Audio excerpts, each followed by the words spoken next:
We have the tools. We have the talent. It's Miller time. Look at local sports with the play-by-play voice of local sports, Matt Miller. Well, good evening, everyone, and welcome into Miller Time on this rainy Wednesday. Rain, go away. Come again another day. Are we tired of seeing the rainfall? Well, according to Bob Kukin, it should be out tomorrow and into the weekend. I tell you, we have dodged a bullet, or at least Ryan Epling has dodged a bullet down in Huntington as the state tournament in the 10 to 12-year-old Little League All-Stars is going on, down to the semifinal round. And frankly, they're right where they're supposed to be, despite some rain showers and games having to be moved, and a game the other night that you were in here to engineer that had an hour and 7-minute weather delay. Despite everything, they're still right on schedule for the Wednesday night semifinals. And from what we understand, the weather in Huntington looks good tonight. And then tomorrow would be the state championship game. And we'll have to wait and see how it plays out tonight, whether it might be an all District 6 final. It has that possibility. It By does. State and Jefferson. By State is, what, a half hour now? A little under a half hour from first pitch? Yeah, is that a there's 5 or a 5:30? 5:30, I think it's 5:30 is what they listed as the first pitch. And I don't know if they'll get the second game started any quicker. I mean, I'm looking at 5:30 to 8 o'clock. That's a pretty good span between games. And you Are would they doing it on one field? I know the whole thought of having this many teams and having two separate fields was to make sure you had time to warm up on each field. So are they doing it on the exact same field? Yeah, I believe so. Once they reach this individual round where it's now you lose and you're done. Which I don't get. I really don't understand that. We haven't really talked about that yet, so we're going to right now. All right, let's do it. We might as well. We'll get to the Nationals. We'll get to Redskins starting training camp and reporting today. Training camp starts tomorrow. We will also talk a little bit of WVU a little bit later on in the show. But I don't get this. Number one, I don't get the format. I don't understand the whole aspect of let's bring two teams from each district. To me, somebody wins a district, they move on. They started that about a decade ago, maybe slightly more, somewhere in that 10, 11, 12-year span. Before that, there were 8 districts, and they took the 8 district champions and played an 8-team double elimination tournament. One of the districts then folded, and for a short time, they did what they should have done, allow the host district to have a second team to still fill out 8 teams in a state tournament and play double elimination. And then all of a sudden, somebody got this grand idea that more kids need to experience the state tournament level. And so they divided it up and said, let's take both the district champion and the runner-up. But then you had issues because you had 14 teams that were coming to a particular facility. How are you going to play a 14-team tournament? Well, they started by doing pool play. So you would end up with 2 different pools that had 4 teams each, but then you had 2 different pools that had 3 teams each. And you played the other teams in your pool, and then based on your record against those teams in your pool, you got a chance to advance to a single elimination round. But in that case, you've got the oddities of having not the same number of teams in each pool. So now you're putting some teams at a disadvantage who had to play 3 games to get out of their pool and use up a lot of pitching under the pitch count rules and so forth, facing teams that only had to play 2 games to get out of their pool and didn't have to use as much pitching and so forth. And you also ended up with meaningless games. Let's say you have a 4-team pool and 2 of your teams went 0-2 in their first 2 games, and now they play each other in game 3. They're 6 hours away from home, possibly, playing a game that means nothing. Neither team has a chance to advance. So why are parents and leagues spending money to keep kids in hotels 6 hours away just to play a Little League baseball game where they know they can't advance? So there were all kinds of issues with that. So now they're in this format where they break it up into 2 separate brackets of 7 teams in each bracket. Here's my thing. I get that in this day and age, we want everybody to have a trophy. Everybody deserves a nice pat on the back, and they deserve their chance to be a champion. Okay, they had their chance. They could have won their district. To me, by State and Jefferson here in District 6, they didn't play in the district tournament. They did not play once. You want to solve this? and truly get the best team from each district? Because Jefferson and Bi-State can both make the argument that we didn't play each other. How do we know who the best is? We're the top two in the district, and I think after the games that we saw, you can obviously say that those were the best two teams in the district, but neither one of them can truly say they were the best because they didn't play everybody. Make a district championship and have one team go. That way you're guaranteed that the best two teams up to two teams that would have represented the district and state, have them play for a chance to go. That puts a high-stakes game on the line. I mean, all the district games are high stakes in a way, but put a single elimination, high-stakes game to go to the state tournament. That way you still only have one team from each district that advances, and use the old rule where the host team gets two. Well, but what it used to be is, and I think still should end up being, the district and the area are all part of one tournament. In other words, we're one of the few districts out of the other 6 or 7 total districts. So out of the 6 other districts, they tend to do a complete district-wide tournament, where our district is so spread out with teams in Petersburg and Bi-State and, Moorfield and so forth, all on Grant County, all on that side. Not Grant County. I'm thinking of East Hardy and all of that area, Hardy County. And then our teams here. So we've decided as a district to break that up into 2 separate tournaments, an Area 1 and an Area 2.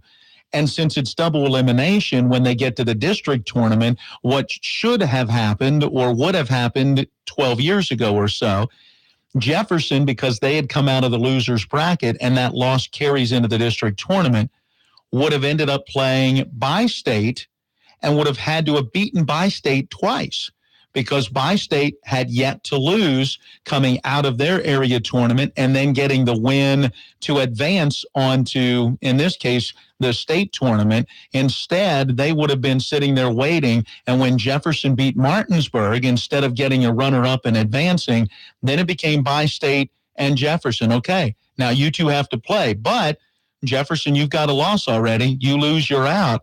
Bi-State, you don't. So if you lose, then you would come back for that ultimate decisive championship game. And I'm fine with that. I think that's how it should be. I think that they should go back to that. I agree. And the state tournament, to me, is just there's too much going on with 14 teams. This is a volunteer-based system. The people that are there who are doing the field prep, who are in the press box and keeping the official book and the official pitch counts that Little League says they've got to have an adult person in the press box keeping track of all of that, so that when the dugouts are going, hey, I got him at 50 pitches. No, he's only got 48 pitches. There's an official book. All of the people that are involved are volunteers. And so when you take 14 teams, that now means you have to play on 2 fields, not 1, because you just can't get it all done. And so now you got to have double the volunteers to be able to handle all of the things that go on with the tournament. And we've already seen this state tournament in Huntington, they moved some games to nearby Barbersville because the second field was so inundated with water. And the fields are, tough the other night. How long did it rain? 5 minutes? Yeah, 5 to 10 minutes. It wasn't long. And it was only heavy for a few moments of that, and it was an hour-long rain delay just because of how saturated the dirt already was. So you've got all kinds of issues now in having to get together 2 fields, all of the additional volunteers that are needed. It takes extra days in order to get this tournament done. If you have an 8-team field, you could be done in potentially 5 days or 6 days instead of having to go a full 7 days. Think about it. These Little League teams that are about to play tonight arrived in Huntington on Thursday of last week. All right? So if the 2 teams that win tonight advance to the state championship, which, by the way, they will. I don't know why I put an if in there. If they I was going to ask why you made that a question. They do, but that means... Because the semifinals are single elimination for some weird reason. Well, that's it. Then these 2 teams will have been there from a Thursday night through a Thursday night. It takes too long. And then you hit the nail on the head, too. Wait a minute. It was double elimination in your bracket play, but now a team that didn't lose in their bracket... Now the teams that are supposed to be the best in the state, 1 loss, you're out. That's it. I'm not a fan of the double elimination. I still believe that sports should be all right, put it all on the line for 1 game. But if you're going to do the double elimination, Make it all the way through. I don't know why you would wait until why would you make a double elimination for Barbersville won in 3 innings over a team 17-0? Why would you give that team another shot to go out on the field? Obviously, they're not going to come out and win the entire tournament. So either make it the entire way through a double elimination tournament or make it a single elimination. And I agree. That's where I have the issue. If it's going to be double elimination, then it needs to be double elimination. You are not finished the tournament until you suffer your second loss. And for a Jefferson and a Bi-State tonight, coming in undefeated, they lose to a team that did already lose earlier in the tournament. Suddenly, Bi-State and Jefferson pack their bags and go home, while 2 teams with that same one loss still get a chance to play tomorrow night. I think there are just a lot of things that are wrong with how this whole thing plays out. And definitely a lot of things that could be done better. Absolutely. Now, at the end of the day, I mean, it's kids baseball. They're out there having fun. The one thing that is exciting, should Bi-State and Jefferson meet for the state championship tomorrow, it marked the second time in this decade plus that has happened. 2007, Martinsburg and South Berkeley played for the state championship, and that was held right down the road at Hedgesville. There were over 3,000 fans surrounding that Little League field to watch that game. Now, unfortunately, this is 6 hours away. You won't have that type of fan base, but it would mark the second time that you have 2 teams from the same district, and that's part of the argument of those who say, no, we have to keep it this way, because there are some districts around the state that have very good baseball and probably deserve to have more than one team go when you look at the talent level on some other teams that will be there. That's sports. That's tough luck sometimes. It is. They're a team. The Patriots, what was it, 2009, didn't make the playoffs with 11 wins? I mean, that's sports. Sometimes that's just how the chips fall. Yeah, sometimes it's hard. All right, we got to get in a break. That's our view. We've been holding that in for a while. We have. All right, we're going to talk some baseball. The Nationals, since we last were on air, have a 1-1 record. They played a game last night, and they played a day baseball game that ended about a half hour ago. Split both those. Won the game today. We'll talk about that and get some post-game reaction and highlights when we come back on Miller Time.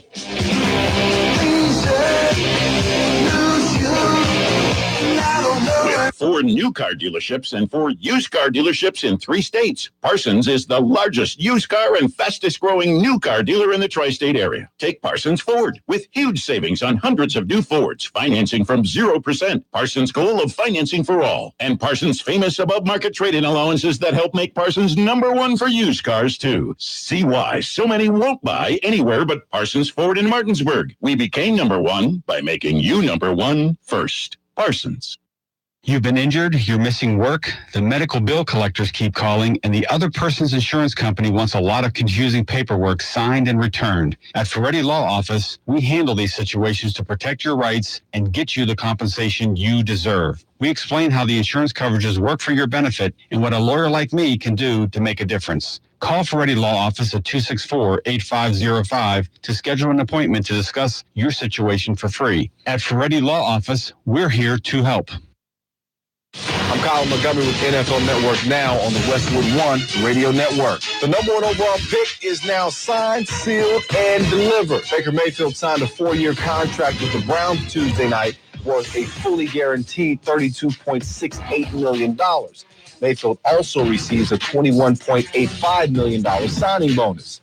The 3rd overall pick, Jets quarterback Sam Darnold, remains unsigned and did not report with the rest of the rookies to training camp on Tuesday. Elsewhere, Todd Gurley will be in L.A. for a while. The Rams star signed a 4-year, $60 million extension with the team, which includes $45 million guaranteed. That's the most guaranteed money for a running back ever. A couple of stars looking for new deals themselves announced Tuesday they won't report to camp without new deals. Seattle's Earl Thomas won't report to Seahawks camp Wednesday, while the Falcons' Julio Jones won't be there when Atlanta reports on Thursday. This has been NFL Network Now on the Westwood One Radio Network.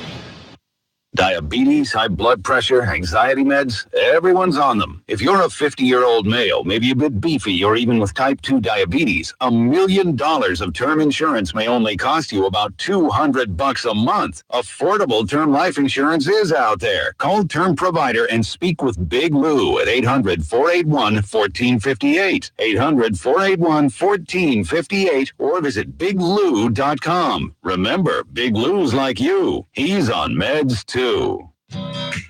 These days, there's enough to stress about. Do I eat enough kale? Do I eat too much kale? What's the best way to sell my car? What color should I paint the kitchen? Well, at CarMax, we can't help you with the kitchen or the kale, but we can help you sell your car. Because at CarMax, we make real offers, not estimates, so you can sell your car quickly and get back to pondering your leafy greens and picking the perfect paint. There's this funny correlation between the size of a gift for a woman and her excitement level. Oh, she gets excited if you get her a gift, any gift. It's exciting to get a present. But compare her excitement over a big box that has, say, a new closet organizer system in it to a little, really little box from Bechtel Jewelers. Big box with big items in it.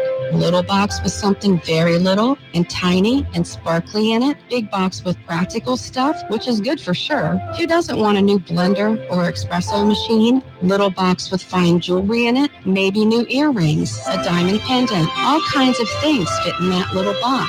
Big box, little box. Which one gets her more excited? The simple truth is, the littler the box, the bigger her excitement. I'm Lori from Bechtel Jewelers. We are the little box store. We have the little boxes that bring on the majorly big excitement. For the gift that excites her and delights and say love so clearly, come see us. With 4 new car dealerships and 4 used car dealerships in 3 states, Parsons is the largest used car and fastest growing new car dealer in the tri-state area. Take Parsons Ford with huge savings on hundreds of new Fords, financing from 0%, Parsons' goal of financing for all, and Parsons' famous above-market trade-in allowances that help make Parsons #1 for used cars, too. See why so many won't buy anywhere but Parsons Ford in Martinsburg. We became #1 by making you #1 first. Parsons.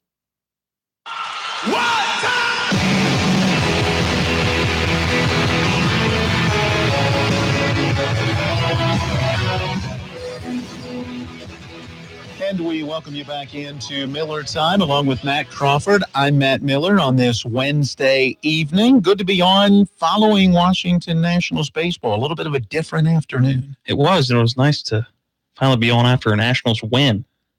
It had been a while. It has been. And now we just have to see if this team can be consistent and put together another win tomorrow. How long have we been waiting for that? All year now? I mean, they've had a few back-to-backs. Again, you go back to May. Okay, back-to-back isn't putting consistency together. I know you There's always a difference. Say two wins in a row is not a streak. That. I'm just saying you can't measure consistency until it's a couple of weeks. They're running May. That was consistency. Right. When they won 13 out of 15 or 12 out of 14, whatever it was. That was consistency. Even putting together 2 or 3 straight wins or 4 straight wins, not consistency, I don't think. The goal right now is let's win a series. Yeah, which they could not do in Milwaukee. Right. They end up dropping 2 out of 3 in Milwaukee. They split in the 2 games at home against Atlanta coming out of the All-Star break, as one of those was postponed due to rain.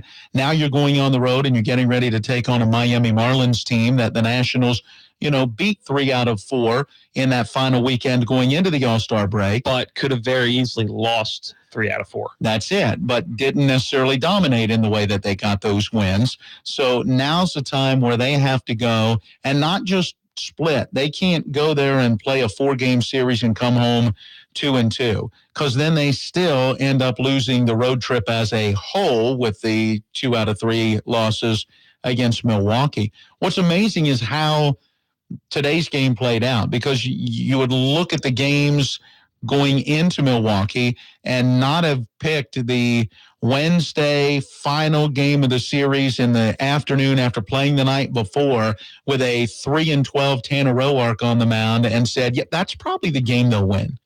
But Roark came out and had his best game of the year. Oh, my goodness. Went 8 scoreless innings, gave up 3 hits, only walked 1, struck out 11. kept the ball down. That may be the best outing of Tanner Roark's career. I'd have to look it up. He's been double digits in strikeouts before. Yeah, but a complete game like that? He certainly pitched well. Basically, went 8 innings, 8 scoreless innings. Yeah, did you catch the part of the game late where Dave and Charlie were talking about the complete games? The Pittsburgh Pirates lead the National League in complete games this year. Because they have no bullpen. Do you know how many they had, though? I didn't count. All right. Do some trivia here. All right. If I say 12, am I cold or hot? You are ice cold. Ice cold? You are not even close. I'll save you the embarrassment. 2. In the American League, been the 2 complete games in the National League from the Pittsburgh Pirates, and that leads all other teams, meaning other teams have had only 1 complete game.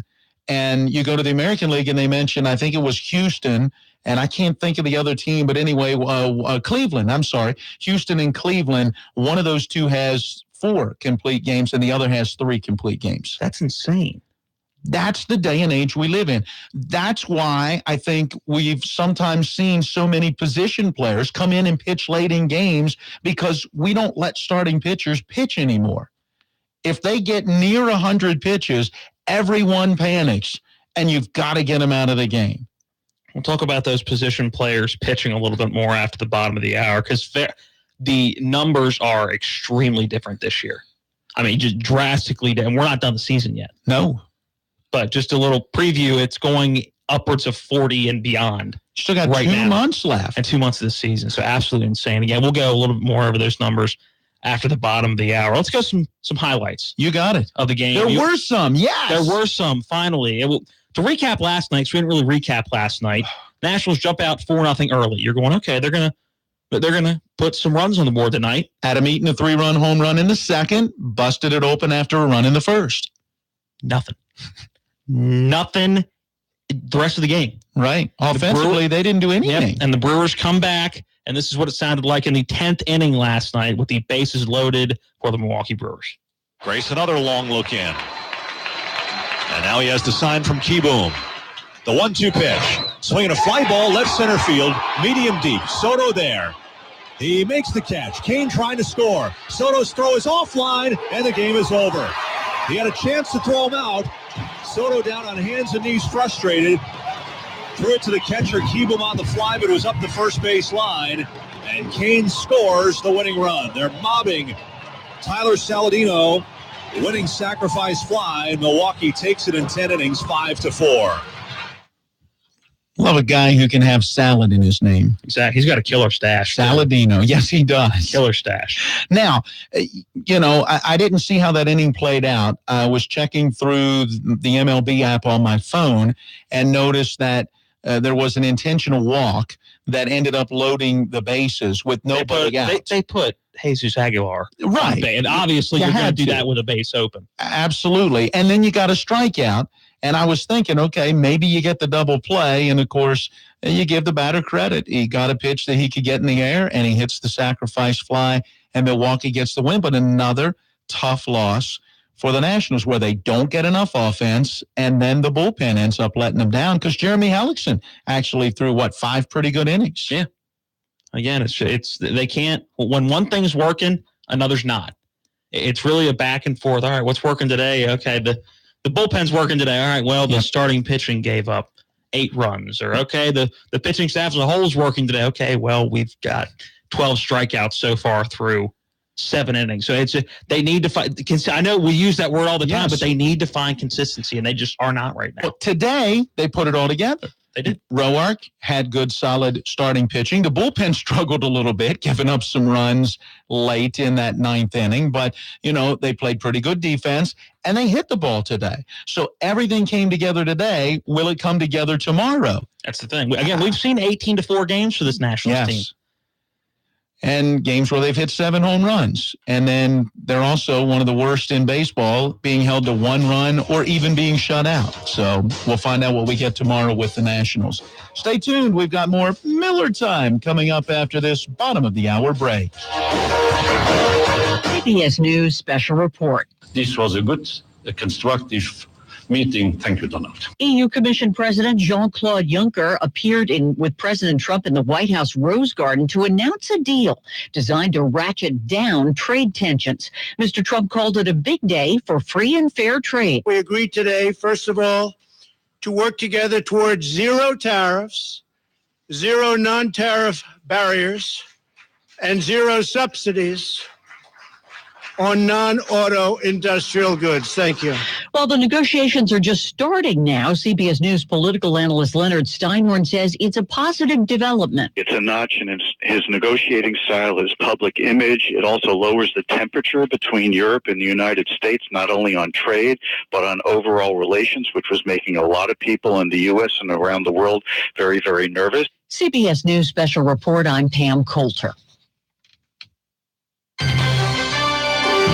With your local forecast, weatherman Bob Kukin. Decidedly improved weather in the Eastern Panhandle forecast for tomorrow and Friday as showers come to an end here this evening and especially through the early morning. We'll see a low near 67 degrees.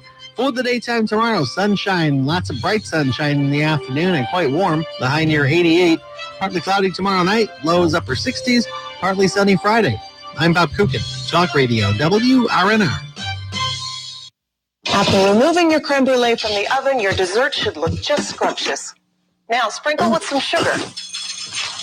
And use your torch to braise it to a golden, crispy brown. Disasters happen. Fire, water, and natural disasters. Tell your insurance provider you prefer Blue Ridge Property Restore. Blue Ridge Property Restore, getting you back from disaster faster. Join us next week when we tackle Baked Alaska. Your NBC Sports Radio update starts now. First round QBs are signing. Yesterday it was Baker Mayfield. Today the Bills ink Josh Allen, 4-year contract. With all those deals, you know what it comes with, a 5th-year team option for 2022. Eli Rogers has re-signed with the Steelers on a 1-year deal. Dan Quinn, the head coach of the Falcons, gets a 3-year extension through 2022. Same goes for the GM, Thomas Dimitroff, as well.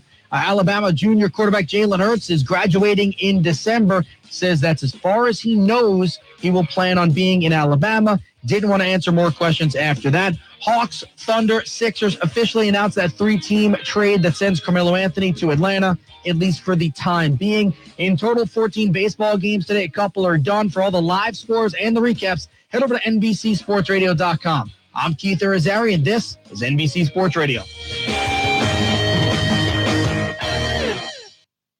Since 1877, Farmers and Mechanics Insurance Companies have proudly supported our local community. Farmers and Mechanics has the insurance products to meet your needs, including home, auto, farm, dwelling fire, business owners, and umbrella coverage. Please contact your local independent agency for a review of your insurance needs and ask for a policy from the company that knows you best. Farmers and Mechanics Insurance Companies, just off Edwin Miller Boulevard on Administrative Drive in Martinsburg. FMIWV.com.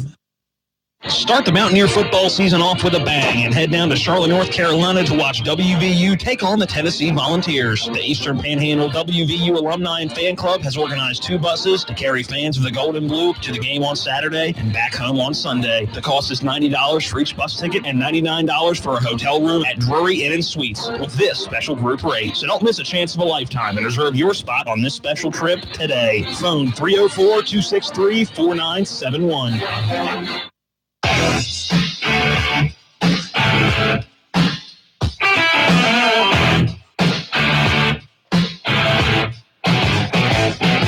And we welcome you back into Miller Time on this Wednesday evening. Matt Miller with you. Matt Crawford in as well. It's 35 minutes after 5 o'clock. Time for us to take a look at not yesterday's date, not even today's date. Which we did yesterday. We did, yeah, but that was We did a special segment. Yeah, that was special. I still haven't gotten my bobblehead ordered yet, so you're still trying to scrape pennies from under the couch to that'll be one $100 bobblehead. Better clear that one with the missus before. Hey, that should go on the Christmas list. Yeah, that's a good idea. Because your birthday's already passed. It has. So Christmas is the next big thing. That would be good. The George Brett screaming out of the dugouts, Pine Tar incident bobblehead. That would be a nice collection to write in front of here. Oh, absolutely. Because we do have anybody who's watching on WRNR TV on YouTube and live streams or goes back after the show and watches again. We do have a nice little collection of bobbleheads. We're not quite at what, I don't know if you ever saw the Mike and Mike studio on ESPN. I mean, they had 100 bobbleheads, but we have a nice little collection in front of us. We do. Most of them are nationals. We do have one of the president and Woody Woodpecker, who has joined the group. He's got his arm around Dusty Baker right now, who might just be laughing along with Woody. Yeah. The way it's going down in D.C. All right, so it's time for tomorrow's date in sports history. All right, we're taking a look at the 26th of July in sports history. 1933, Joe DiMaggio ends his 61-game hitting streak. Bet you didn't know this. He has a 61-game hit streak in the Pacific Coast League. So he was streaking in the minors before he was streaking in the majors. Yeah, so the 56 game with the major league level was good, but wasn't his career best. I wonder if he was thinking that in the back of his mind. Doggone it, I had a better one in the minors. 1939, Yankee catcher Bill Dickey hits 3 consecutive home runs. 1948, Babe Ruth's story premieres, and that is the last public appearance for the Sultan of Swat, the great Bambino. He would die later that year. Going down to... Let's go to 1950. The Dodgers' Jim Russell is the first to switch hit and a home run twice in one game. So did he homer from both sides of the plate is the idea there, right? Yep. That's pretty impressive. Were you a switch hitter in your day, or are you a switch hitter? I am tragically right-handed. Tragically, except when I play pool. For some reason, I've always played pool left-handed, but I can't hardly write with my left hand. I can't do anything left-handed except for squeezing a baseball mitt. 1956, Mickey Mantle hits his first Grand Slam, or as this website like to call it, a Grand Slammer. Never heard it as a Grand Slammer. I'm guessing that's a typo of some sort. Yeah, or just the writer's impression of how that word should be. I've heard the Grand Salami. I've heard the Grand Salami, but I've never heard of the Grand Slammer. 1970, the Cincinnati Reds Hall of Fame catcher Johnny Bench hits 3 consecutive home runs off the same pitcher, Steve Carlton of the Philadelphia Phillies. That's a pretty good pitcher to be hitting home runs. That's a power combo right there. Steve Carlton pitching to Johnny Bench. Yes.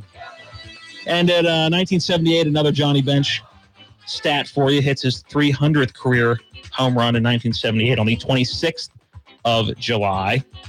1984, the Expos. Pete Rose ties Ty Cobb with his 3,052nd single. Almost don't remember Rose being in an Expos uniform. I didn't until I read this earlier. Yeah. I mean, I don't remember because I wasn't alive, but just thinking back on his career, you think about the Phillies and the Reds. The Reds, that's it. That's it. You don't really think about the Expos. I mean, that was late in his career. Did you love those blue Phillies uniforms back in the day? I'm not a fan of the baby blue Phillies uniforms. I like those. Yeah, I'm not a fan. And 1988, Mike Schmidt sets the NL record, appearing in 2,155 games at third base. That was a game in New York against the Mets. That game ended at 2:13 a.m. That's interesting because we looked it up as part of one of our This Date in Baseball histories during the high school baseball season, as far as most games played at shortstop and or, another position. And you would think, well, Cal Ripken, right? Yeah. And you think even had Ripken stayed at third the way that he came up, and you would have anticipated, he would have broken that record of Schmidt, but instead he got moved over to shortstop. 1991, the Expos, Mark Gardner no-hits the Dodgers through 9, but loses it in the 10th. Ooh. That's unfortunate. And one more for you, your boy Nolan. Nolan Ryan. 1992 strikes out his 100th batter for the 23rd consecutive season. That's you could throw a baseball. I was going to say, that's incredible. 23 consecutive seasons on the mound is impressive enough, but to strike out at least 100 in all 23 of those seasons, not too shabby. And well up over 300 in several of those seasons. I think 383, that's off the top of my head. I could be off on that number, but I thought 383 was the most that he had in a single season. That would have been with the Angels back in the day. We'll stick our crack research intern, Anthony Bracken, on it. Anthony, he is on the it. Career high single season strikeout mark for Nolan Ryan. By the way, Anthony also made a correction earlier on your Patriots 2009, I think you brought up. I said 09. It was 08. So I apologize. No need to apologize. We just want to give Anthony his due because he was on top of it. And he knew that because his Steelers had beat Matt Castle that year. Because that was the year that Tom Brady, which makes me, I will fight this to the death. That is the single reason that I put Peyton Manning as the best quarterback of all time, not Tom Brady. You look at the Indianapolis Colts, the year in between Manning and Luck. Well, they won 2 games. You look at the years Brady's been out.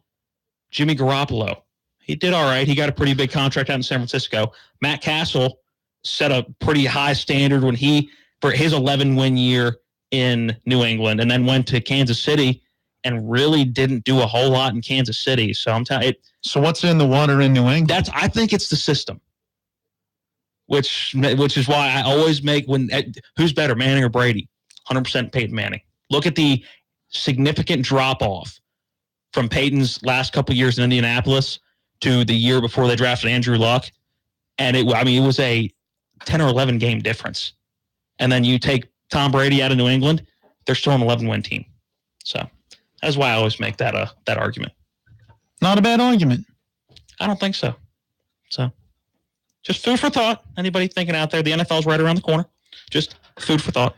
Speaking of, the Redskins reported today. Yeah. It is that time of year again, boys and girls. Anthony's got an answer for us.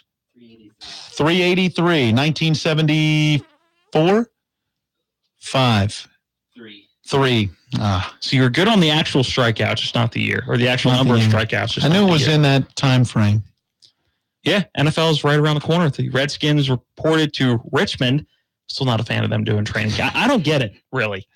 Hey, let's do all the OTAs in Ashburn. Let's do all of the practices throughout the week and during game week, even in the preseason, which starts here in 2 weeks? Let's do that in Ashburn. And hey, let's uproot you from your house and drive down to Richmond, and you'll sleep in a hotel for training camp for 2 weeks. Do they do it at the University of Richmond? I mean, what fields do they use down there? Do you know? I'm not sure. Yeah, I've never looked into it, so I don't know either. I would go to Ashburn, right, and watch training camp, but I'm not driving 3 hours to Richmond to watch the 2-hour segment they actually let the public in on. Right. But yeah, I don't get what the appeal is. I mean, I guess they must have made the Redskins a pretty good offer to come down to Richmond. But I don't get it. I'm imagining the Redskins are looking at it as a way to kind of expand the fan base just a little bit. They have also. a fan base. I mean, the fan base for the Redskins goes down to South Carolina. You obviously are going to have a fan base in Richmond. I'm not sure I'm still thinking it's the almighty dollar. You know Dan Snyder. Everything's about money. But the Redskins did report today, and of course, had a little bit of drama this morning with the whole Josh Doxson. Oh, yes. Which isn't an incident, but it was released because you have to release every injury report, every medical statement. And Josh Doxson had a precautionary MRI done on his Achilles, really lower half of the leg, which was the reason he was out his entire rookie year. So the first thing you hear this morning is Josh Doxson has an MRI on his leg, and you're going, really? But he's fine. It was 100% clear, so he should be ready to go. He did the conditioning test today. All right. Today was report day, conditioning test day, weigh-in day, all that fun, physical day, all that fun stuff. And then tomorrow is when the helmets go on, the pads go on, and they actually get down and dirty. Time to get back to what, I guess, some of what they did at OTAs, not that long ago. Yep. Jay Gruden was at a golf tournament a couple days ago, and somebody from Redskins.com caught up with him at the end of that golf tournament. And here were his comments on the Redskins heading into training camp and what exactly he saw coming out of OTAs and what he was really looking forward to coming into training camp. We're excited. It was a great vacation for everybody. I think a chance to get away, but also I think we're always thinking about training camp because we know the personnel on this football team is very, very good. Get these guys back healthy and ready to work and compete. Well, you change up the schedule a little bit, and you're doing that more for recovery than focus. I mean, these guys are going to be locked in no matter what. But what do you want to see from the guys, when you really hit the field at 10 a.m. every day? I want to see consistent work ethic, man. That's all. I just want to see everybody continue to work to get better as a team and really get to know one another So we have the camaraderie that we need to be successful. So camaraderie, work ethic, and then continue to get better. Well, you have a locker room that has a lot of good guys. It seems like you kind of have built a bit of a culture here as you enter your 5th year. What do you see from yourself, your coaching staff, and then the leaders that you have in that locker room? Well, hopefully it's a great group, which I think it is. We've done a really good job, I think, targeting the type of not only the player but the person that we want to add to this football team. So the free agents that we've added, the guys we've drafted, all fit into this type of guy that we want. So I'm just looking for these guys to mesh as units, offense, defense, special teams, and then mainly as a team. And if we can do that, I think we have the talent in place to be very, very good. They do have the talent. I'm telling you, and I've told you this several times on and off Mike Matt. But I think this is a Redskin team that is going to surprise a lot of people this year. They're in such a tough division, and they have such a tough schedule. As we talked with Kevin Sheehan yesterday, he brought up that 3 weeks in a row. Now, he tried to throw the Colts in there because Andrew Luck might be back. And, but Andrew Luck hasn't thrown anything but the Nerf stress ball you're playing with in the last, 16 months? Yeah, and so I don't put that one up there. But, yeah, I mean, when you've got to face Drew Brees and the Saints, who made a nice playoff run last year, when you've got to face Aaron Rodgers and the Green Bay Packers, you're going to see the Eagles twice. You're going to see the Cowboys twice. You're going to see the Giants twice. When you look at your own division, that's a tough schedule. So I guess the question is, where do you put the expectations? So you really feel good going in and feel like this team can be a very good and is a very talented team, but does that mean they finish 9-7? Or are you thinking they're a 10-6 playoff type of team? And 9-7 could get you into the playoffs, although the NFC is awful strong. Yeah, the only thing with a 9-7 to finish is I think there's going to be 2 teams in the NFC East alone that are going to be 10 or 11 win teams. So that makes it hard when it comes to the wild card because you'll have to think about. So you putting Philly and Dallas up there? Or do you think the Giants will have that big turnaround? Everybody thinks Saquon Barkley is going to immediately change the Giants around. I think they improve. I think they may be a 7 or an 8-win football team this year. But everybody's saying the Giants are going to be a 10 or 11-win football team strictly on the fact that Saquon is now their running back. I don't buy it. I still think that Odell Beckham Jr. is a head case and is injury prone, as we saw last year. You don't know what you're going to get out of Eli Manning. Apparently, without Odell Beckham, he was nothing last year. So I don't see the Giants winning more than 7 or 8 games. But I could see the Cowboys being a 10-win team, and I think the Eagles are going to pick up right where they left off. So the Redskins and Cowboys, heated rivalry, really will be the two kind of battling it out to see maybe which one gets to that 10 or 11-win plateau and makes the playoffs. Yep, and that's been a big issue with the Redskins the last couple of years is wins within the division. And they've been atrocious within the NFC East. And wins at home. They have not played well at FedEx Field. FedEx Field has no home field advantage.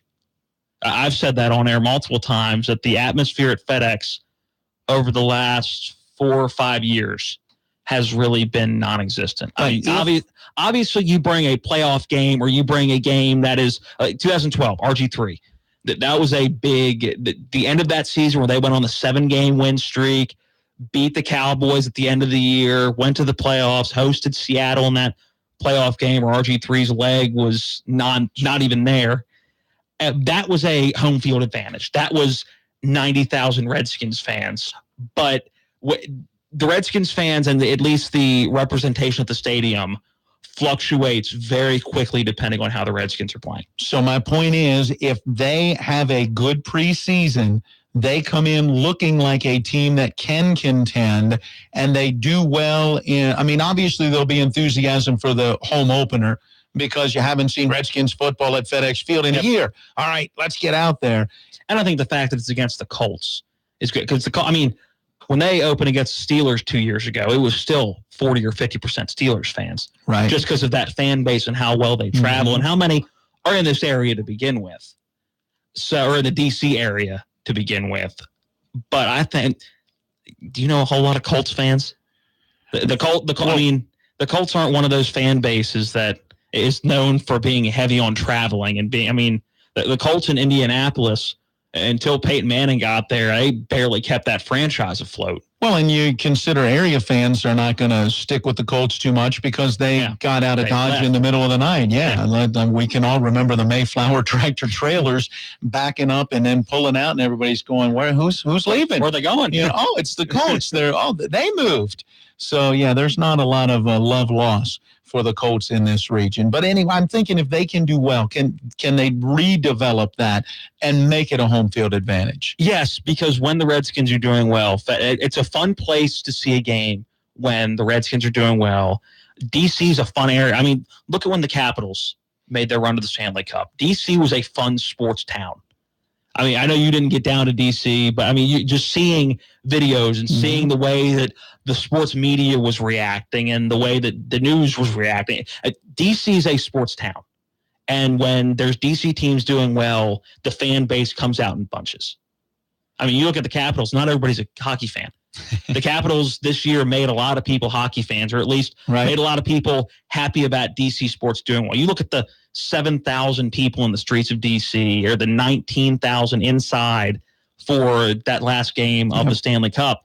You think all those people were hockey fans? No, they were there waiting for a D.C. team to win a championship. And the Redskins actually have all those fans that are waiting to say, I think if the Redskins can do well, that fan base is going to come back in bunches. Well, the D.C. fan base has clearly been let down. The Wizards underachieved. The Nationals right now are underachieving.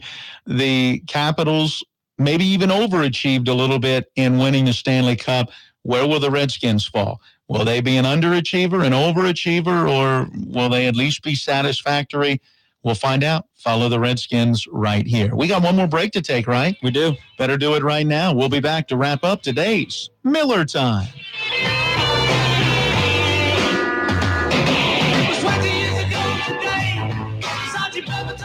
Come in now for the summer clearance event at Miller's Chrysler Dodge Jeep Ram in Martinsburg, where you can get up to $11,250 in total savings on a 2018 Ram Bighorn. Pay just $229 a month with $3,499 down. How about a 2019 Jeep Cherokee for only $189 a month with $3,499 down and up to $4,000 cash back? Get $3,250 off a 2018 Dodge Challenger or Charger with payments as low as $179 per month. Going green? Check out the 2018 Hybrid Pacifica with a $7,500 federal tax credit. These savings and more are available at the summer clearance event at Miller's Chrysler Dodge Jeep Ram on Kelly Island Road or online at millerschryslerjeep.com. Your Chrysler certified pre-owned dealer. All payments based on approved credit, taxes, tax, and processing fees extra. See dealer for details. Hello, this is Delegate Mike Folk, candidate for West Virginia Senate District 16. I want to extend my personal congratulations to all the Little League All-Stars this summer. As a former three-sport athlete and Shepherd football player, I understand the importance of discipline, hard work, and perseverance, something our All-Stars have in common. As you continue your journey through this summer and your life, remember this quote from Hall of Famer Jerry Rice, who said, "Today I will do what others won't, so tomorrow I can accomplish what others can't." Best of luck and have a great tournament.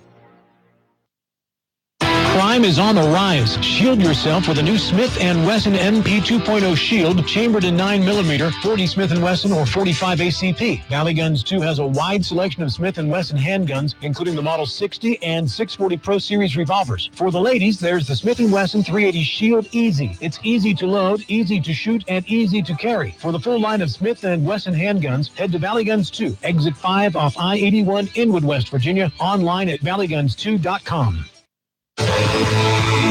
Eastern Panhandle Talk with Rob and David. Dave, you getting beaten up on Facebook again today? It's not a squirrel. It's something, yes, this is on Messenger or Facebook or whatever, but when Phoebe Hahn, who's a candidate for a state delegate over in Morgan County, she says, ugly on the left. We're not the ones separating parents from babies and putting them in cages. Yes, we're angry, ugly. Speak for yourself. I did not call the left ugly. I said that if they are not careful in the presentation of their protest over the Supreme Court Justice, they could be perceived negatively by centrist voters. That's what I said. I did not call them ugly. And Phoebe, just for the record, I want you to know that I do pro bono work for a Dreamers organization in Northern Virginia, and it was very outspoken on the separation of mothers from their children at the border. So know your facts before you take me on. You want a piece of me?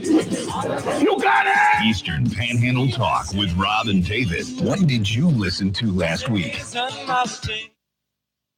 2, 3,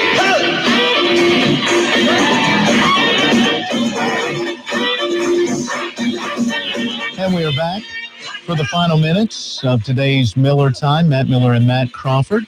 By the way, the rain has once again forced the postponement, or in this case, cancellation of Hagerstown Suns baseball.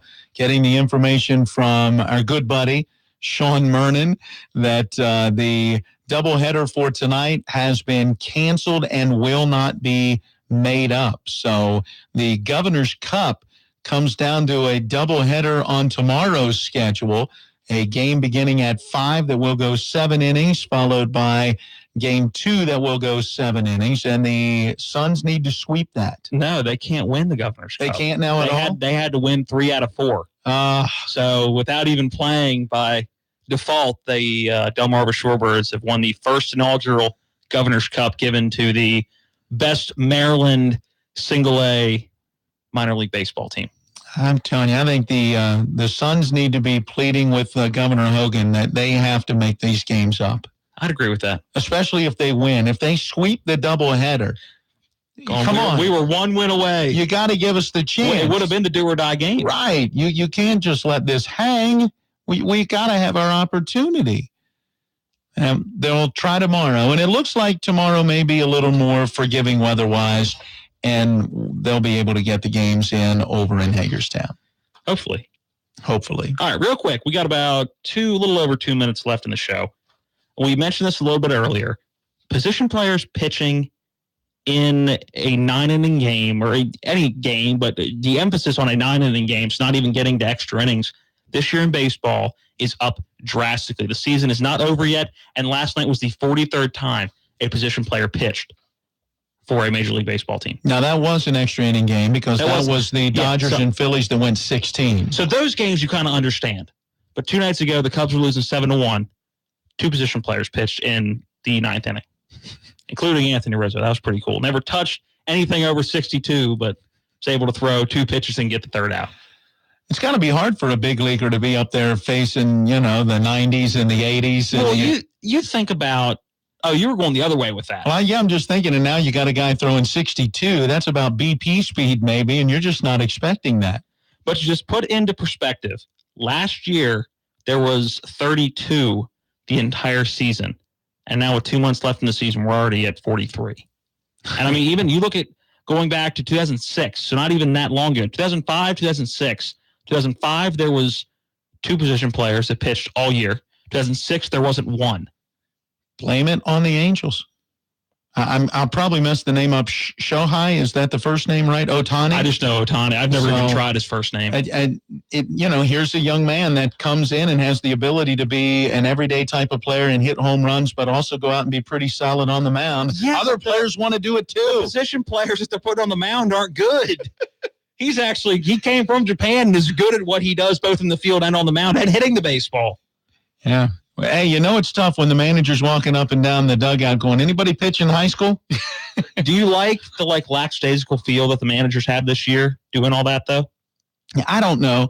I can understand doing it in certain situations where you're trying to save arms in the bullpen and you've got no chance in a game, and you've got a position player that's kind of going, hey, man, I'd love to do this on the big league level. But, it's happening an awful lot, and I don't know why. All right, that's going to do it. We wrap things up on today's Miller Time on Talk Radio, WRNR Martinsburg. Your NBC Sports Radio update starts now. Vets are arriving at NFL camps. I am Keith Irizarry, and still no Le'Veon Bell in Pittsburgh. That's not a surprise. But the all-pro wide receiver Antonio Brown, he's there, and he is ready to go. I'm kind of committing to football. I'm committing to the Steelers, committing to my teammates, committing to be my best. Why buy from Apple Valley Chevy? Because Apple Valley Chevy will not be beat. You heard that right. We will not be undersold on any new vehicle.